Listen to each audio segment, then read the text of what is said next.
Hi, I'm Andy Ellis. I'm the host of this show and a potential Green Party candidate for governor of Maryland in 2026. I'm using this show to highlight interesting people and ideas that help me and you to understand what is happening and what is possible. You can learn more about the campaign by going to GoGreen2026.com. Guests on this show do not necessarily support my campaign or the Green Party. They've agreed to come on to discuss ideas and issues.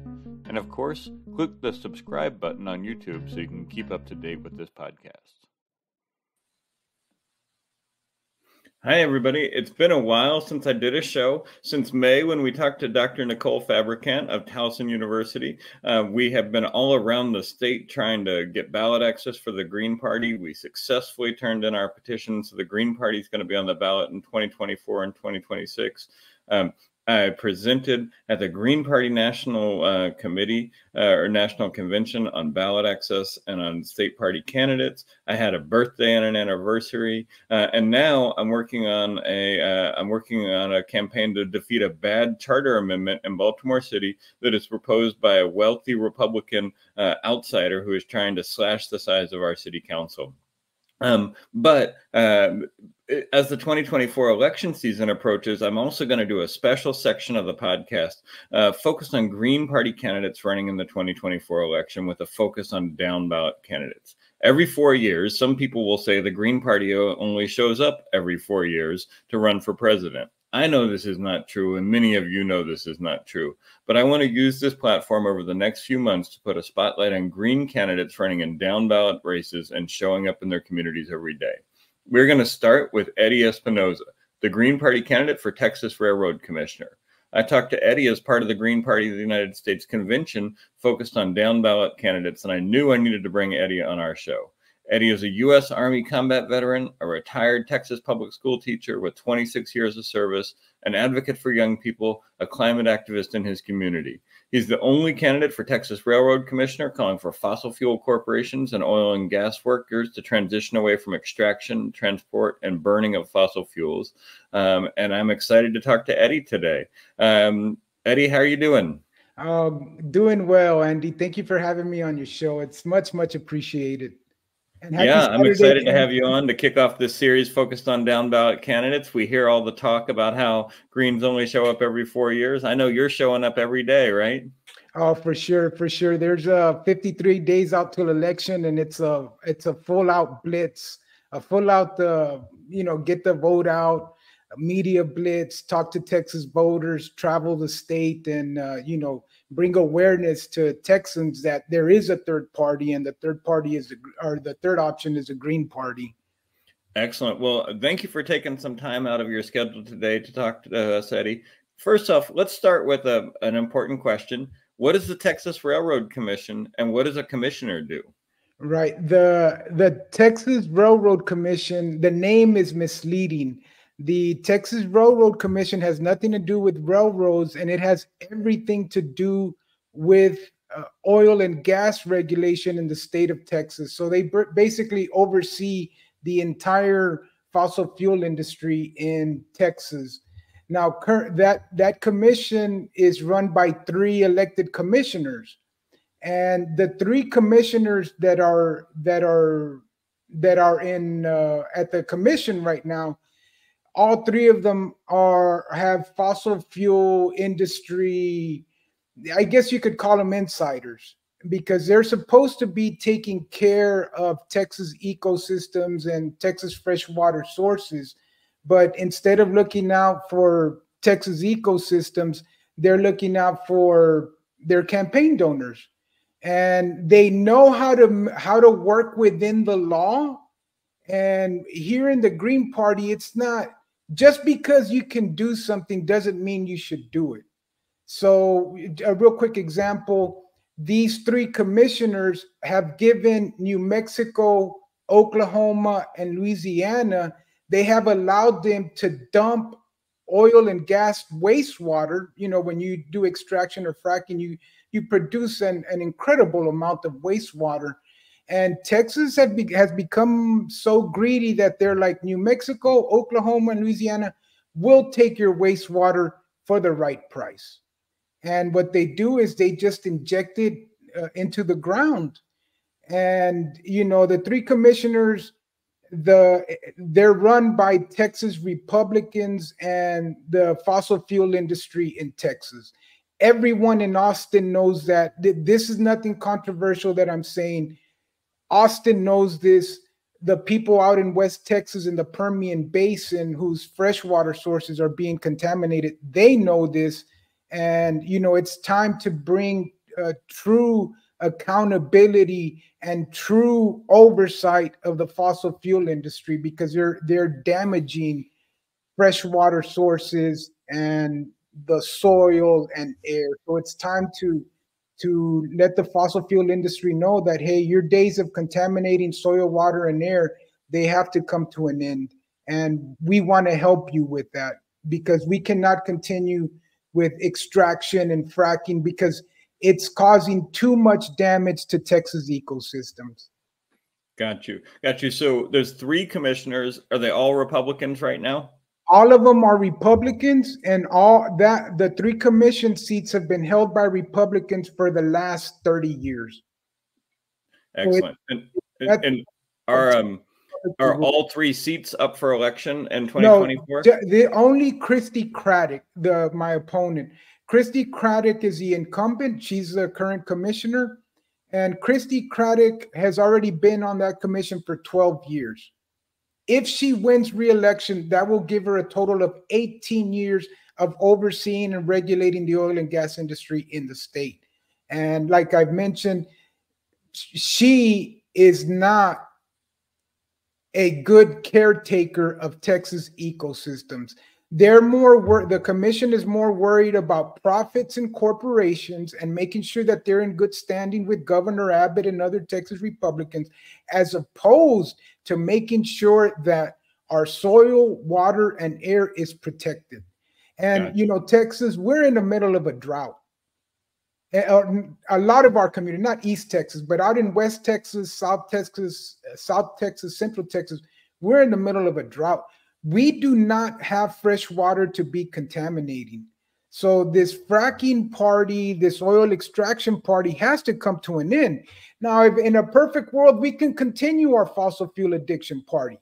But the reality is that climate scientists are telling us, and have been telling us since the 1960s, that, hey, if you keep releasing carbon into the atmosphere, it's going to be a problem.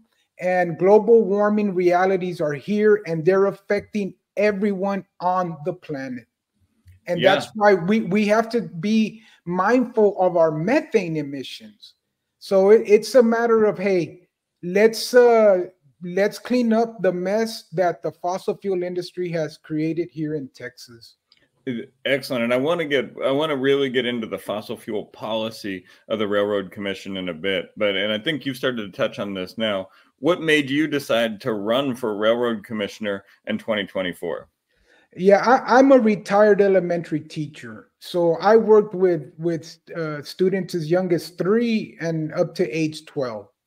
And I would ask myself, what mess are we leaving to these little humans who had nothing to do with causing global warming, but they will be inheriting the mess that we leave. That's why it's very important to clean up the mess now. What we do right now will have implications 10, 20 years down the road. And right now is the time to attack these contaminated sites and be honest with how we're doing it. Take pride when we plug an oil and gas well. And, we need to do right, because the health of the planet and future Texans, there's a lot at stake for them. And it's up to a party of reason, which is what the Green Party is, to start handling our business in regards to the way we treat our ecosystems and environment.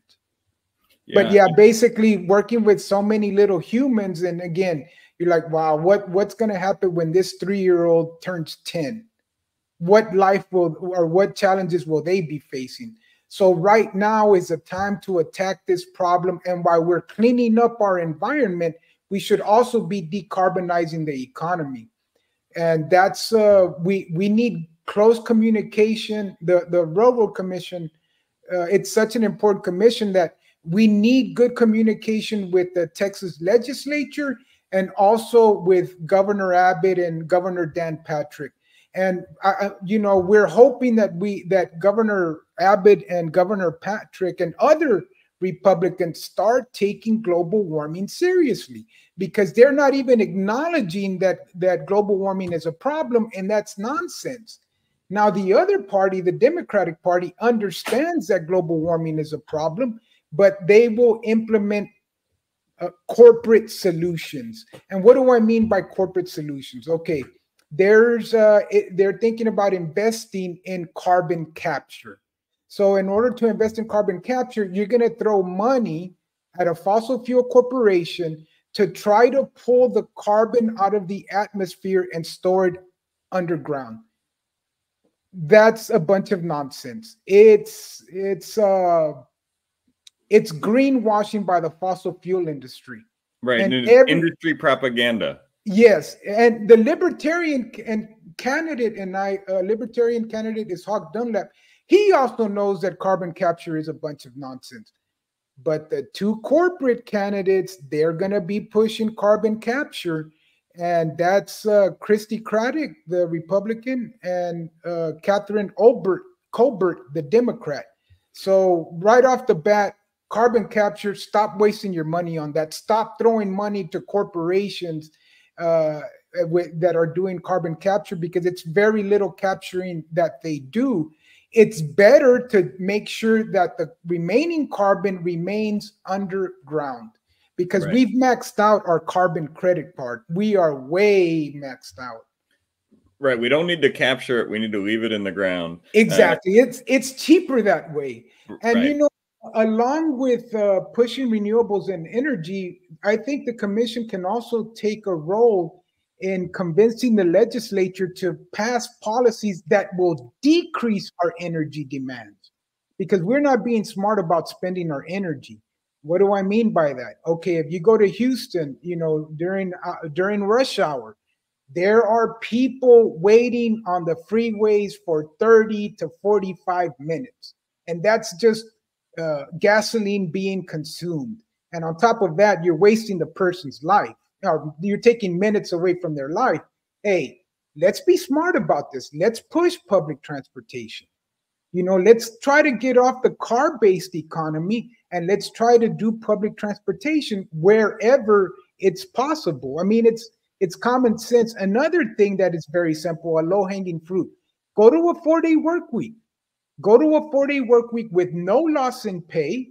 And then, doing those two, being mindful about the way we spend energy, public transportation. I mean, these are low-hanging fruits that we can implement easily. But, the way the powers that be right now, they want to maximize the economy, and they want the economy on full throttle. We're like, hey, let's slow things down. That way we can decrease our energy demands and we can get a hold on things. Because right now, the way we're headed, there's no unity in the country as far as global warming or climate change policies. There's no unity between Texas and the United States. There's no plan in the international community. And this global warming response has to be an international effort, international cooperation. And you're not going to get that with the Republicans and the Democrats. The only party that will do that for us is the Green Party. Yeah. Without it, that a little bit, Eddie, how did you come to be a member of the Green Party? Well, I campaigned for I volunteered for a congressional seat, or a candidate that was seeking a congressional seat here in Texas. And we were volunteering, and a lot of us would ask her to bring up climate change. And during the time that we volunteered with the Democrats, they never brought up climate change once. They were narrowly focused on abortions and other things, but which I mean, abortion is an important one. But I want the Democrats to put global warming and climate change we need to have that at the front burner, not at the back burner, because this is a threat to every single person on the globe. And it doesn't matter how much money you have or where you live, you and your family will be impacted eventually. So the more mitigation we do now, the more sacrifice we do now, the less suffering there will be in the future.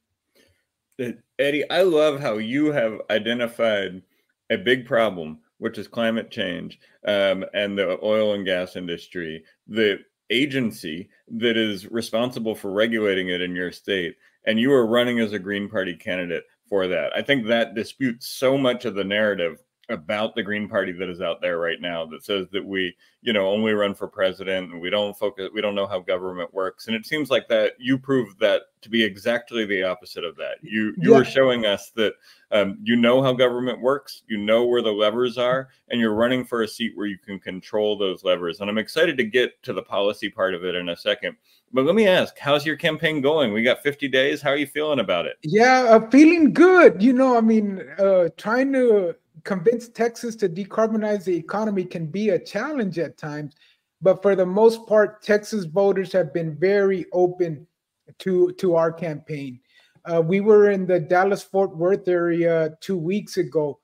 Oh, Andy, it was just a beautiful experience talking to Texas voters from all over the planet. We were mostly talking to Texas Muslims. And, Texas Muslims are like, how can we support Kamala Harris when she's sending arms to Israel? So they're like, yeah, there's no way we can vote for Kamala Harris, and there's no way we can vote for Trump. And we're like, hey, there's plenty of room in the Green Party, and we want a lot of things that you want. So I'm going to venture to say that Dr. Stein and my campaign, we're going to get a majority of the Texas Muslim vote. Wow. Yeah, so it's always nice talking to Texas voters. There is a challenge, and the challenge is resources. And I think that's going to be the case for a lot of Green Party candidates around the country, because we don't accept corporate money. I mean, we're maxed out at $3,300 contribution per person. So financing can be a challenge, but we're running this campaign on a shoestring budget, and we're trying to stretch our dollars as much as we can. And Texas voters have also been donating. The donations are coming in slowly, but they are coming in. Eddie, how does somebody donate to your campaign? Okay, you can go to my website, and I'll just spell it out. It's espinoza4tex.com, and that's ESPINOZA,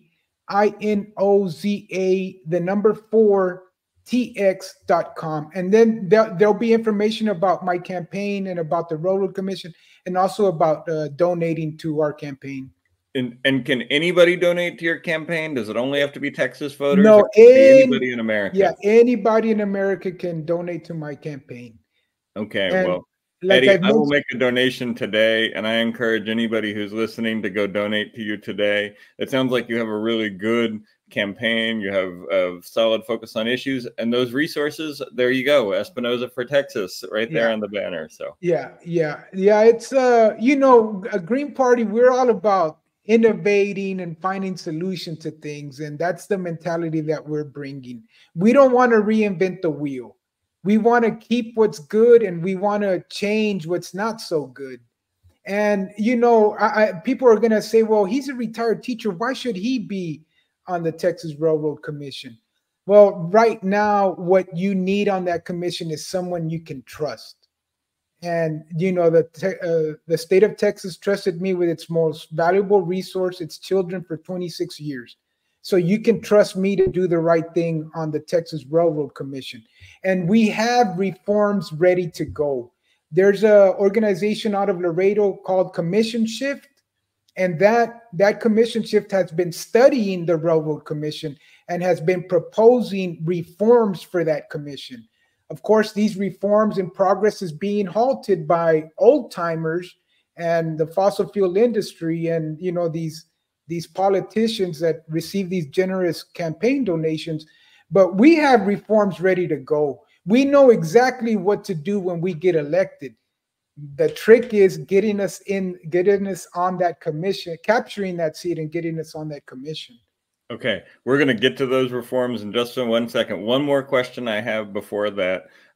A lot of people ask, does the Green Party help its down ballot candidates? Does the national party, the state party, does the local party, does it do anything to help a campaign like yours that is running for an important seat and it needs the resources? Has the Green Party helped your campaign?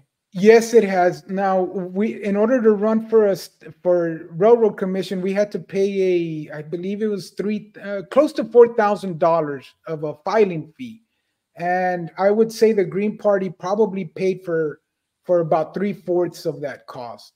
So they helped me meet that fee, that filing fee, which was a huge help to our campaign. And also, we've been able to make contacts and networks with people here in Texas and all over the country. And you and I met at the Green Party National Convention, so that's why this program that's why we're able to do this. By networking, spreading the message by word of mouth. And right now, I've been telling everybody, talk about the Green Party to everyone you know. And let's see if we can capture. Who knows? Maybe we'll be able to get 25% of the Texas vote. Excellent. Yeah, I mean, I think people don't understand how parties work outside of the two parties, and so they expect the Green Party to be able to give you $1 million and send a team of staffers in or something, and that's not what we have. But what we do have some money, and I'm glad that you were able to get that. I think the Ballot Access Committee gave that to you, right? Right. Yes, indeed. Yeah. So the Ballot Access Committee understood the importance of your race and made sure that you could run it, and then connecting you to people and giving you networks and connections. So, I mean, I think it's important for folks to know not only do candidates like you run for races like this, but that the party is doing what it can to strategically help a race like yours and to make sure that it is investing what it can in it. Right, right. And one more thing I wanted to mention is it's not just about Dr. Stein or myself. It's about the Green Party platform. Read the Green Party platform at the national level and at the state level, and you will quickly understand that this platform that the Green Party has is the best roadmap to get us out of the messes that we're in right now, without a doubt. Absolutely. And we'll put the link to the platform in the chat as well as the link to your website. Now I want to get to, you've been itching to get to this the whole time. I want to get to your specific plans and that you lay out and your action plan on your website. And I've chosen about 4 of them here. And so I want to go through them and have you talk about what your action plan is if you're the next Texas Railroad Commissioner. So I want to start with cleaning up and phasing out the fossil fuel industry. Big challenge. How do we go about it? Okay, right now, what's benefiting Texas is that renewables and batteries are coming online, and the free markets are doing this. Right? The free markets are doing this. Texas produces more solar energy, I think, than any of the other 50 states. If not, they're in the top 2. So Texas has solar, wind, and there's a third one, utility scale batteries that don't need lithium. They can make these batteries out of sodium. So this technology is evolving. So what we have in mind is that as solar, wind, and utility scale batteries come online, fossil fuels go offline. So we don't want to shock the Texas economy. We want to do this in a responsible manner, in a timely manner. So a couple of things. As renewables come online, fossil fuel goes offline. And on top of that, you have energy conservation.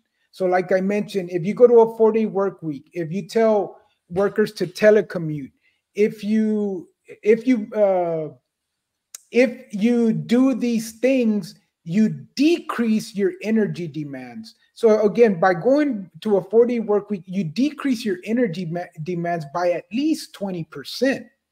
So again, as you're doing renewables and conservation, the fossil fuels, we have to turn off the faucet and eventually turn it off for good.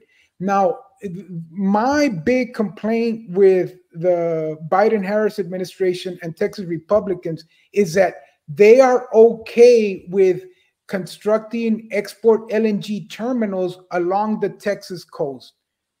We can't release any more methane into the atmosphere. I mean, this is ecological suicide, what we're doing. So we do not want to get the global south addicted to Texas methane. The global south has to evolve into a decarbonized economy. Skip the fossil fuel economy part and go directly to a decarbonized economy. So that means that Texas, Mexico, and other China and other countries that manufacturing these solar panels, let's get them out to the global south. And let's tell the global south, like, hey, we don't want you coming to America. We want you to stay in your home country, and we want you to turn your country green. And we want you to be able to survive and thrive in your country. Because if we don't, as global warming is going to make the earth hotter, the people living close to the equator, those areas will become uninhabitable.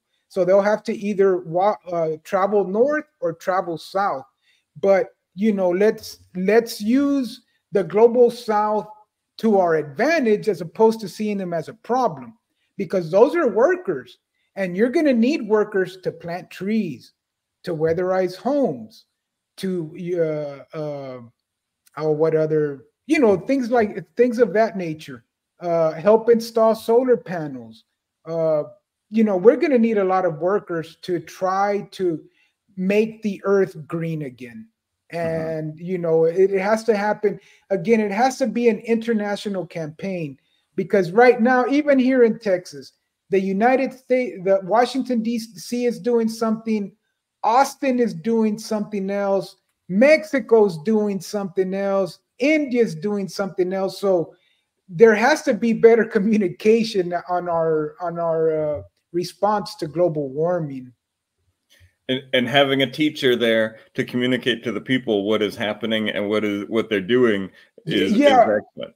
For sure. And we don't want closed door meetings. When we take this seat, we want the entire public to understand what our plan is, what our policy is, what our vision is. That way people can understand what is being done at the state level to make their lives better and healthier. And I think it's so important to be able to say, I think oftentimes people say, we can't do anything about climate at the state level. And I think you're here with clear solutions and the commission which controls them. So I think it's really useful that you're drawing those connections about phasing out the fossil fuel industry. So let me ask this: what happens to the workers who are in the fossil fuel industry right now? Well, they're not going anywhere, because we're going to need them to clean up the messes that they created. And there is enough mess in Texas for the cleanup for the next 20 years. So we want to work closely with the workers of the fossil fuel industry and also corporations. And we want to tell Exxon, hey, the fossil fuel addiction party is over. And you need to help us with cleaning up the environment and having your workers help us clean up the environment. And once you're done helping us clean the entire entire state of Texas, I mean, I know it's a bold plan, but it can be done. Once you're done with that, then you're going to help us decarbonize the economy. Because Exxon and these global corporations, they're not fossil fuel, they're energy. That's what they give us. They give us energy. We just want them to stop giving us fossil fuel energy and start giving us renewables and batteries. But yeah, the fossil fuel workers, they're not going anywhere. The only thing is that they will have to transition away from oil and gas extraction to plugging and cleaning and decommissioning these oil and gas wells. So they're not going anywhere. And does the commission have the ability to, authorize training for that, and to make sure that those workers are able to shift roles? Yeah, the Texas Railroad Commission has the orphan well program, but there's a problem with that. The contractors that they hire, they have been cutting corners as far as plugging these wells. So some wells that were plugged as recently as 2021, the plugs are going bad. And this is not me saying it. This is Hawk Dunlap, the Libertarian candidate, saying it. Now, if the Green Party is able, and myself, if we're able to capture that seat, that Hawk Dunlap is coming with us, because Hawk Dunlap is the expert, and that's who I want to work with. I'm not the expert, but I know Hawk Dunlap is the expert, and I know Hawk Dunlap is not afraid to go against, these Texas Republicans that are not good stewards of the environment. The only difference between Hawk and I is that we need to decarbonize the Texas economy in 12 years or less. Again, it's a lofty goal, but it can be done. And Hawk says there's no way you can do that. It's going to take you 30 years to decarbonize the economy. So we're pretty much on the same wavelength. But you have an urgency that Hawk doesn't have. Exactly. And I have an urgency because this is what climate scientists are telling us to do. You need to get off of the fossil fuels quickly. Excellent. So another part of your action plan is prioritizing lowering energy costs for Texans, not focusing on oil and gas bailouts. Talk about that part of the plan. Yeah, basically what we want is the energy production to be localized and regionalized. So what do I mean by this? I want us to consider just one property, one home. And on that home, we should have solar panels. On every rooftop, there should be solar panels. If you put solar panels on homes and businesses where there's a lot of space to put solar panels, this is being smart, because you're producing energy at the local level, and you don't have to carry that electricity through these high power lines to carry energy from one part of the state to the other part of the state. So we really want to produce as much electricity as we can at the local level. And what that means is that means solar panels for our residents. So, that'll help them offset their electricity costs if they get solar panels. Now, what I've been hearing is that some of these contractors that install these solar panels, they've been taking advantage of people. So we need better government oversight as far as how much are they charging to install solar panels on homes. And yeah, we need to get a good handle on that. But definitely localizing and regionalizing energy and food production makes our economy stronger. Absolutely, and it makes it cheaper for Texas residents to heat their homes, to move their cars, to do all the things they need to do. Right. Real quick, I have 8 solar panels on top of my roof, and they have been up there since 2014. And I don't do anything. It's just up there creating electricity, and that's it. Maybe I'll go and wash them every couple of years, but those things, they'll have a lifespan of probably a good 30 years. Mm-hmm. So it makes more environmental and economic sense to get our energy from renewables and batteries than from fossil fuel, for sure. It's cheaper, it's cleaner, and we're helping out the global health, or the health of the planet, I should say. And you're helping out people who are paying through the roof for corporate sponsored energy right now. Right, for sure. So you also mentioned in your action plan water cleanup and water monitoring. Can you talk about that a little bit? Yeah, we need to go back. We need to check up on the oil and gas wells that are near our fresh water sources. Especially, let's say you have an oil and gas well from, let's say, it was plugged in 1950, and it's close to the Nueces River or close to another river in Texas. We need to check up on that well and make sure that it's not leaking. Now, we're going to have two big problems as far as what we're up against. Number one is, what are we going to do with so much wastewater?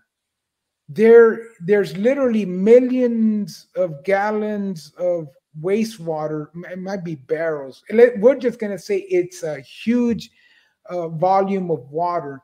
And the question is, what are we going to do with this wastewater? Because out in the Permian Basin, they should not be releasing more poison into the ground because they've maxed out. They've released so much poison into the Permian Basin that the poison has reached rock bottom. And now the more you dump, that level increases. Well, now there's so much stuff underneath the ground that it's bubbling to the surface. So if you travel out to West Texas, you'll hear reports of a geyser of 10, 20 feet shot up, and it's nothing but the oil and gas waste, and there's nothing they're doing about it. They just keep dumping more and more toxic water into the Permian Basin, and that eventually has the potential to contaminate your fresh water sources. And Commission Shift is calling the parts of the Permian Basin a mini Chernobyl, because some of that oil and gas waste is radioactive. And it is a sad thing to see out in the Permian Basin when you see life struggling to survive. So out there in that Permian Basin, they used to grow cantaloupes and cotton. Now the mesquite tree has a hard time growing there. I didn't see one healthy mesquite tree. And the mesquite tree is a hardy, tough tree. And for a mesquite tree to struggle to hanging on to life out there because of the water, it's a very sad thing to see. So for those of us who are not from Texas, what part of the state is the Permian Basin? Yeah, the Permian Basin has a border with New Mexico. So imagine the border between New Mexico and Texas, but closer to the Rio Grande River. Got you. And that area it's referred to as a Permian Basin, and there's a lot of oil and gas coming from the Permian Basin. So what are you going to do as commissioner about the wastewater that's out there? Yeah, with the wastewater, I really want to work with a Democrat that I met, a guy named Bill Birch. Now, Bill Birch ran to get the Democratic nomination for railroad commissioner. He and Hawk Dunlap are good friends. Now, Bill Birch knows or is working on what to do with this wastewater. Now, I trust Bill Birch more than I trust the Texas Republicans. The Texas Republicans are saying this, oh, trust us. We're going to clean up this water with no oversight from anybody, mind you. Nobody keeping an eye on their science to make sure that they're following the scientific method.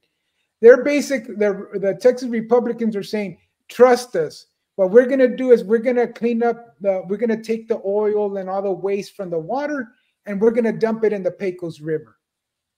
And I'm like, no, we can't do that.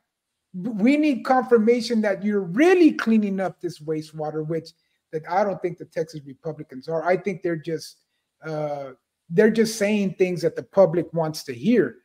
I would go to Bill Birch, and I would even work closely with the federal government, because this is going to have to be a response as what happened in the Deepwater Horizon. It's going to have to be a national and state response as to what do we do with the with the wastewater that the oil and gas industry produces. And because Texas has so much of it, we need to become the experts in what to do with all this wastewater. And Bill Birch is a guy, and Bill Birch should have received the nomination from the Democratic Party because he has more experience with the fossil fuel industry here in Texas. But the Democrats went with a corporate person named Catherine Colbert. But I would work with or someone like Bill Birch to have a national and state response to what do we do with the wastewater that Texas is producing and that Texas currently has. And then another one is for the orphan well program. Because they're not being plugged correctly, I would assign that job to Hawk Dunlap, the Libertarian candidate. Now, these two have a lot of experience, and these two are the ones you would want. One, dealing with the wastewater problem, and number two, how to efficiently and correctly plug these oil and gas wells. Although I know I'm going to get a lot of heat from my campaign manager, but I'm like, the Green Party is willing to work with anybody that has the best solutions. And, and it seems like the first step is acknowledging that there is a problem, and it seems like neither the elected Democrat or the Democrats in Texas or the people on the Railroad Commission want to admit that it's a problem. And it seems like you are saying the first thing we got to do to solve this is to recognize it's a problem and focus resources on it. Right, exactly. And right now is a time to attack this problem, because the longer we wait, the more complicated and the more expensive these plugging and cleanup jobs are going to become. And if we keep expanding the oil and gas industry, there's going to be more wastewater. More wastewater and more methane released into the atmosphere.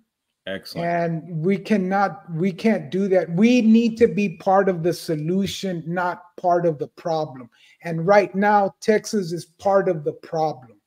And we need to be part of the solution because, here in Texas, we can innovate. And, these corporations and these politicians, they're stopping progress. They're stifling innovation. And, we need to get out of the way of the innovators and people that are going to do things correctly and let them do what they need to do.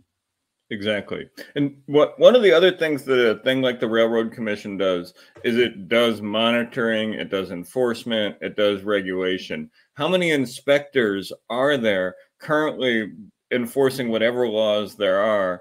And what would your action plan be around monitoring, regulation, and enforcement? Yeah, let me get that. There was a number here I wanted to share with your listeners. Give me just a minute. Oh, here we go. So right now, get this. The Railroad Commission has only 65 inspectors.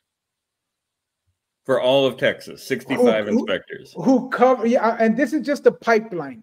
And the pipeline. So there's 65 inspectors who each cover an average of 7,000 miles of pipeline. So one of the first things we're going to do is we're going to at the very least, double or triple the amount of inspectors that we have working for us. So that's one of the things that we need to do is we need to hire more inspectors, and we need to pay them. That we need to give them a just wage, because a lot of these inspectors, they'd rather go with fossil fuel corporations because they're able to get more money for their labor. And so that's the pipelines. So monitoring and regulation of the pipelines seems like a no-brainer. Seems like absolutely, we know they break, we know they leak, we know they have problems. And if we don't have people inspecting them, we know those problems are going to affect our communities. So making sure that there's more regulators and inspectors on the pipeline seems like a way to solve an obvious problem. What else about monitoring and enforcement does the Railroad Commission handle, and what would you do about it? Yeah, we would definitely work with the federal government in regards to methane emissions, because we know that right now the practice in Texas is like, hey, do all the flaring that you want with your excess methane. You can flare it, or you can just release it into the atmosphere. And that's a common practice.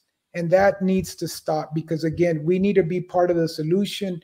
And climate scientists are telling us no more carbon dioxide into the atmosphere, no more methane into the atmosphere. And that's what should be our goal.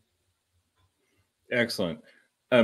The last issue that you list that, and I think it covers a couple of issues, but is sort of good governance and public participation with the Railroad Commission. What is that? You mentioned earlier you'd have open meetings and do some other things, but what are some of the problems with the governance and democracy around the Railroad Commission, and what are some of your solutions? Yeah, I think what's happened is, and basically in a lot of industries, is that corporations have thrown so much money at our political system that the corporations are now the ones that control, the decision-making process. And, the small business owner and, the average citizen has been left out. But one of the things we definitely want to do is we want to encourage input from public interest group like the Sierra Club and Commission Shift. We want to work closely with the green organizations or people that are looking out for the planet's health. Also, we want all commission meetings to be live streamed to the public. No more closed door meetings, which that's a common practice with Texas Republicans in Austin. They have closed door meetings. There will not be any closed door meetings when I get on that commission, and no closed sessions. And another thing is that all the information and progress that we want to report, it should be easily accessible to everyone on the commission's website. So no more closed door meetings. We want everything to be out in the open. And to be honest with you, we want to inspire the world to do the same. If you think about it, let's say Vladimir Putin, right? One of the most powerful men, one of the most wealthy men on the planet. When his kids and when his grandkids step outside of their home in Moscow, you know what they breathe in? They breathe in smoke from the wildfires in Siberia. So it doesn't matter where you go in Moscow, and in some occasion when these wildfires are real bad, you're going to get a good whiff of that wildfire smoke, and that is not good for your lungs. So it doesn't matter where you live, how much money you have, everyone is going to be dealing with global warming. And again, I want to make this the top issue. I know abortion rights are important and LGBTQ rights are important and voting rights are important, but we're not going to have any of that if we have a destabilized climate. And right now, our top priority should be to save the planet, to help the planet's health improve by passing smart policy and by getting off of fossil fuels. Excellent. Eddie, I love your grasp of the policy, of the problems and the solutions and the policy levers that are at the disposal of people in Texas in order to solve these problems. To me, that type of strategic thinking, to understand what the problem is, what its magnitude is, and how we fix it, is missing from so much of our politics. It's missing from so much of what the two parties have to offer, where all they're doing is mobilizing people to donate and to vote, and then they want you to not pay attention after they get into office. And your desire for people to be engaged in the process and to pay attention, I think, probably comes from 26 years of being a teacher, but also comes from a commitment to understanding that democracy is better when people can take part in it. For sure. And then when the solutions come from the local or regional level, then you'll see our economy do well, and we'll start working better when we work together. But we're like, hey, open up things for debate, and let's see your idea. Mr. Democrat or Mr. Republican. Because you're right. All they do is ask for money and contribution. They offer no solutions. I'm willing to put up our solutions against anybody. And if someone has a better idea, then we would recognize it. That's not going on right now. So somebody needs to be the grown-up in the room and say, hey, we're going to start listening to reason and we're going to start having healthy debates. Excellent. And people can check out Eddie's action plan for when he becomes railroad commissioner on his website, which you can see there, Espinoza for Texas. There's other things that we didn't cover here that are also in his action plan. I just highlighted some of the ones that he wants to talk about. But go to Espinoza for Texas and check out Eddie's action plan there. I want to turn for the last part of the show to some questions about organizing. You know, in the role of your campaign, the role of the Green Party in this two-party system that we have right now. So I know that your race is a vote test race for ballot access. And that means that if you get a certain percentage, it helps the Green Party with its ballot access in Texas. Can you explain how your race and about how ballot access in Texas works for parties like the Green Party and how your race contributes to it? Okay, and this is from my campaign manager. We worked on this question. So in Texas, ballot access for third parties is maintained when a statewide candidate gets 2% of the vote or better. So if Dr. Stein's campaign or my campaign, if we can get 2% of the Texas vote, which is very doable, the Green Party will maintain ballot access for another 10 years. 10 years. Yes, for 10 years. So we have an opportunity in 2024, either Dr. Stein or myself, if one of us gets 2% of the vote, the Green Party gets ballot access for another 10 years. If we don't get that 2% this year, we'll have one more opportunity in 2026. And if no one from the Green Party runs a statewide race that gets at least 2% of the vote, then the Green Party will lose ballot access in Texas. And then then what would happen if we don't get it in 2024 or 2026, the 2%, then in 2028, we would be off the Texas ballot.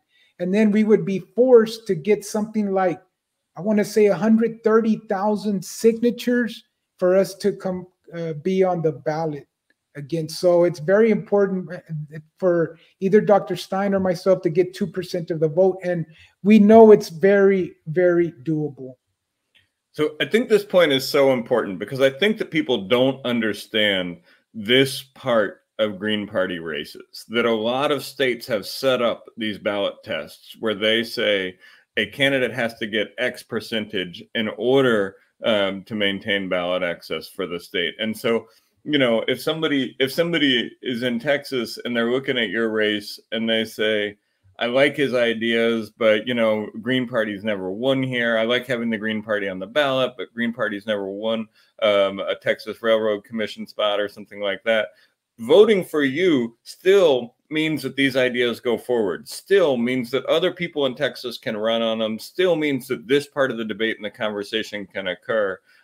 Look, I want you to win. I want you to be on that railroad commission. I want to come down to Texas and go visit the places that you're regulating and see how this is working. But I also want people to understand that voting for you in this election validates the ideas you're bringing to the debate and makes sure that Texas voters have 10 more years of these climate forward ideas that will be on their ballot if they vote for you. Yes, yes. It says something about our party when we say, hey, here in Texas, 100% of Texans will have the option to vote for Dr. Stein and Dr. Ware for president and vice president, or myself for Texas Railroad Commissioner. And, you know, we may not have the best political infrastructure. We may not have the money, but without a doubt, we have the best ideas and we have the best policies. And we're willing to debate anybody, you know, to put up their ideas against our ideas. I mean, debate is good. It's good for everyone. Yeah, and you know, I know you were in 26 years in public school as a teacher. I was a debate coach for a while. I taught at the middle school level, at the high school level, and at the college level. And debate about policy and ideas should be a fundamental part of our democracy that is way more important than donations. Debate over donations all day long. Right. But the two-party system has reduced it so that debate doesn't matter because it's all about blue team, red team, and who's donating and who's voting for those folks. And so if Texas voters want to continue to hear these climate forward ideas that you're putting forward, these with these act now urgency, because climate scientists tell us they should vote for you, get you across that 2%. That's the first goal, right? The next goal is winning. The next goal is getting you on the commission. But that first goal is get you across 2% so that this party can be on the ballot in Texas for the next decade. And so that those kids that you were teaching can run as Greens, can vote for Greens, and can support Greens. Yeah. And then our ultimate goal, like you said, is to capture that seat. Now, keep in mind, we don't need to get 50%. What we need to do, well, it would be nice to get it, but you know, we're not as well known here in Texas.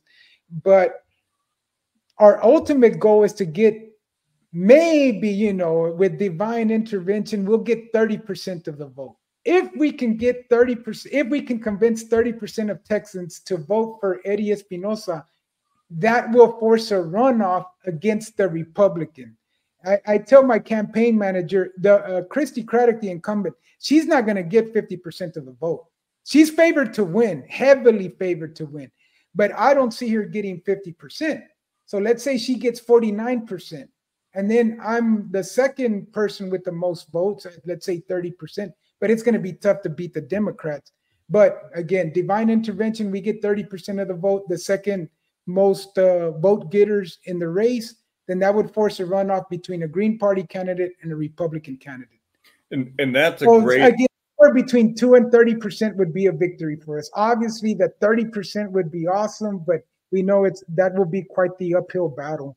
And you know, a lot of times people say Greens only focus on Democrats or something like that. I would love to see you in a runoff with a Republican talking about your ideas versus the Republicans' ideas, and let the whole of Texas have to decide which way they're going for their future.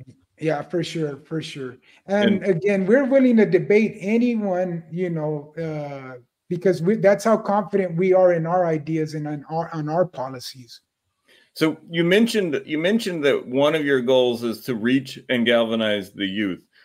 What other organizing goals do you have for this campaign? Look, we know that you know, to whatever being gives divine intervention for you, I will wish them prayers for you on that. But what are your organizing goals that come from the campaign itself? Regarding somewhere between that 2 and 30%. Yeah, I mean, not only do we want to get votes, but we also want to spread the news in Texas about this problem with abandoned oil and gas wells. We want to let Texans know, like, hey, this is going to be a problem for you and your family. We also want to bring awareness to Texas voters about the Green Party, because I talk to, you know, average citizens on the street, and they're not aware of what the Green Party is. And you have to explain to them, like, hey, this is a third party. You have the Republicans and the Democrats, and now this is a third party. So we want to spread the news about the Green Party being here, about Dr. Stein's campaign, and about my campaign. And also we want to get out the vote, because I think something like 40% of Texans don't go out and vote. And that needs to change.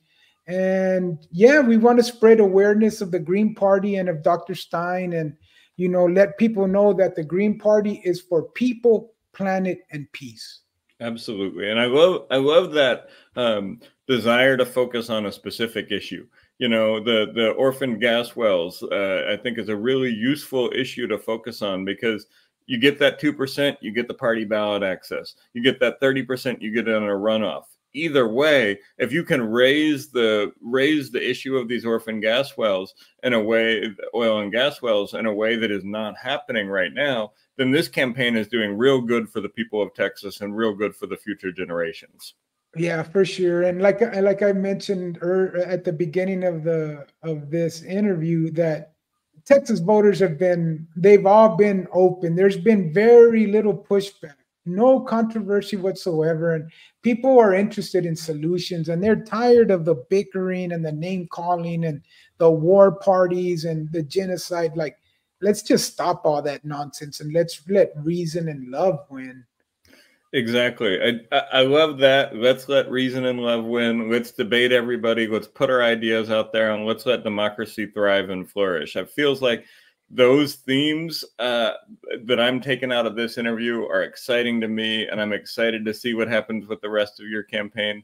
So we're nearing the end of our time here, Eddie. Is there anything you want to leave us with? Anything you want to say that we didn't get a chance to talk about? No, I think I hit every, or we talked about everything I wanted to discuss, and I want to just finish with this one line from my campaign manager, and real quick, the two corporate parties are not taking global warming seriously enough. I saw a climate scientist say the difference between the Democrats and Republicans on climate is driving toward a cliff at 40 miles an hour or 60 miles an hour. So we need people to get with the Green Party, and we need to make a U-turn away from climate disaster. Excellent. That is a great way to close this. I think that sums up well what we've been talking about and what your campaign is about. Good luck out there in the next 50 days, Eddie. I think it's super important that you're running this race. I'm excited to follow what happens with it. I'm going to make a donation today, and I encourage anybody listening to go to Espinoza for Texas. If you like what Eddie has to say, help him get this campaign across the finish line. Help him get that 2%. Help him get that 30%. And help make sure that the Green Party stays on the ballot. The people of Texas know about abandoned oil and gas wells, and that Eddie Espinoza is the next railroad commissioner for the state of Texas. Right. And one more thing on the social media, we're on Twitter, Facebook, and Instagram, and all of them have the same user, Espinoza for Tex, ESPINOZA, the number 4TX. Excellent. Thank you, Eddie. We will put all of that in the chat or in the comment section. We'll get this up on YouTube today, and we'll put your website and any links to your socials up there. Thank you so much. I appreciate this conversation, Andy. And I look forward to following your race and seeing you win. Oh, thank you, Andy. Thank you for hosting the show, and yeah, thank you. Thanks again. Thank you. All right. Well, thank you so much to Eddie Espinoza, who I hope will be the next railroad commissioner from the state of Texas, for coming on and doing this show with us today. It was a really great show. I really like his grasp of the problem and the way that he offers solutions that are distinct from what both of the two parties are offering.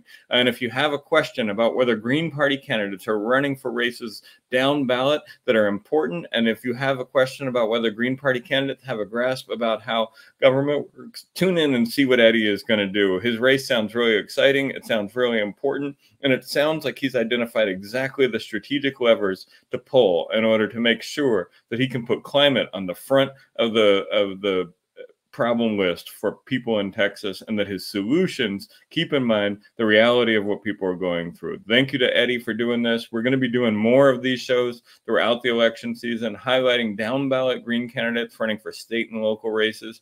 It's a little special season of the podcast, and then we'll be back in January for a full-on season 2. But thank you to Eddie for today, and thank you to Dana, our producer, and my wife for making everything run and making sure it's all working.